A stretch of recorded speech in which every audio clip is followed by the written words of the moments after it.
নজর রাখবো পরবর্তী সংবাদে। ইসকনের পক্ষ থেকে আজকে জন্মাষ্টমী পালন করা হচ্ছে মহা ধুমধামে। গতকালকে রাত্রে থেকেই তাদের এই উৎসব আয়োজন শুরু। পূর্বাশার আরবান হাটে জন্মাষ্টমী উৎসবের আয়োজন, যেখানে কচি কাঁচা শিশুরা কৃষ্ণ সেজে রাধা সেজে আজকে জন্মাষ্টমী তিথি উদযাপনে সামিল হয়েছে বড়দের সাথে।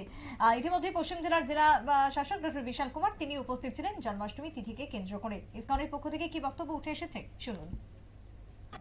आज जन्माष्टमी का दिन है।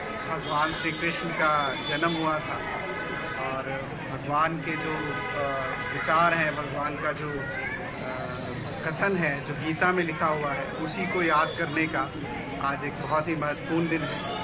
इसमें सबसे महत्वपूर्ण था कि हम सभी को समाज में बहुत सादगी से रहना चाहिए। हर इंसान इस समाज में समाज को देने के लिए जो भी एफर्ट है उसको करना चाहिए। कर्मण्येवाधिकारस्ते मा फलेषु कदाचन।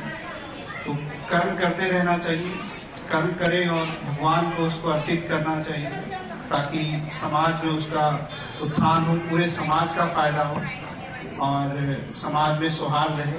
इसी मैसेज को, यही भगवान श्री कृष्ण ने जो गीता में मैसेज दिया है, उसी गीता को याद करने का ये बहुत ही महत्वपूर्ण दिन है।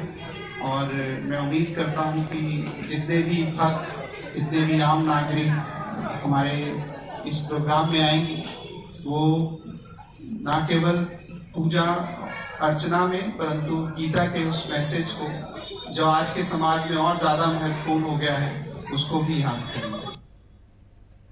আপনারা শুনলেন জেলা শাসক ডক্টর বিশাল কুমারের বক্তব্য। আজকে জন্মাষ্টমী তিথি, শ্রীকৃষ্ণের জন্মদিন এবং জন্মাষ্টমী উপলক্ষে কৃষ্ণ সাজিয়ে ছোট ছোট পড়ুয়াদেরকে হাজির করেছিলেন অভিভাবকরা। রাধাকৃষ্ণের সাজ ছিল। পূর্বাশার আরবান হাটে আজকে জন্মাষ্টমীকে কেন্দ্র করে একটা আলাদাই একটা উৎসাহ, আলাদাই একটা ছবি যেন ধরা পড়েছে পূর্বাশার আরবান হাট থেকে। ছোট্ট বিরতির পর ফিরে আসবো, সঙ্গে থাকুন।